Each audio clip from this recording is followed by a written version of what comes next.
Cumprimento a todos, aqui é o pastor José Carlos Carvalho, estamos juntos mais uma vez para um devocional diário, uma palavra do coração de Deus diretamente para o seu coração. Hoje é a nossa quinta parte desse devocional sequencial, falando sobre reflexões a respeito de igreja. E o texto de hoje ainda é em Atos 20, só que o versículo hoje é o versículo 35.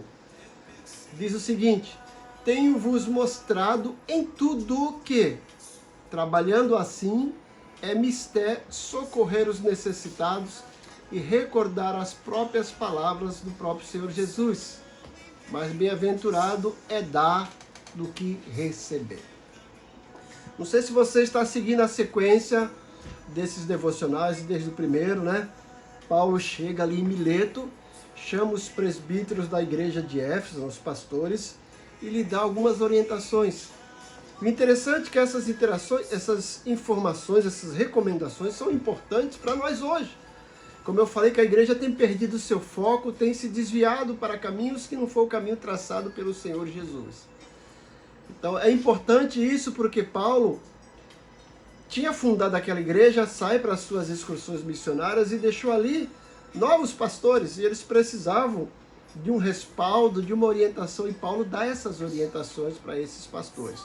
E como nós vimos até agora, Paulo deixa bem claro que a igreja tem um proprietário que é Deus, que ele pagou um preço, que foi o Filho, Jesus, e que deixou um líder divino, um líder sobrenatural, que é o Espírito Santo, que por sua vez a Trindade deixou os líderes humanos, que são os bispos, os pastores, que precisam cuidar deles e cuidar da igreja, oferecendo a eles o alimento espiritual e a proteção. E aí, como é que ficam os membros da igreja? Aqui no versículo 35, Paulo, como ele mesmo, como exemplo, dá uma dica do que se espera de todo membro da igreja, inclusive dos líderes, dos pastores. Ele diz, primeiro ele foi modelo, ele mostrou. Ele começa, tenho-vos mostrado em tudo. Então, se um pastor quer uma igreja que ore, ele precisa dar o exemplo de orar. Se o pastor quer uma igreja mais participativa, ele tem que dar o exemplo de participação. E essa igreja, por si própria, o que ela espera, né? Independente da pessoa do pastor, com certeza ele é o líder, tem que dar o exemplo. Mas cada crente tem que colocar as mãos no arado e fazer a sua parte, porque o pastor sozinho não faz a igreja. São os membros orientados pelo pastor, que vão ganhar novos membros e que vão cultuar a Deus ali no convívio da membresia cristã.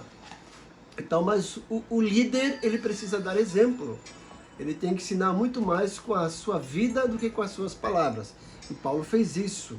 E ele deu exemplo de que o que se espera de uma igreja, uma das coisas é socorrer os necessitados.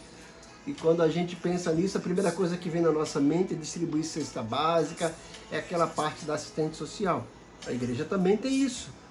Mas eu acredito que a maior necessidade que o ser humano tem é de conhecer a palavra do Senhor Jesus.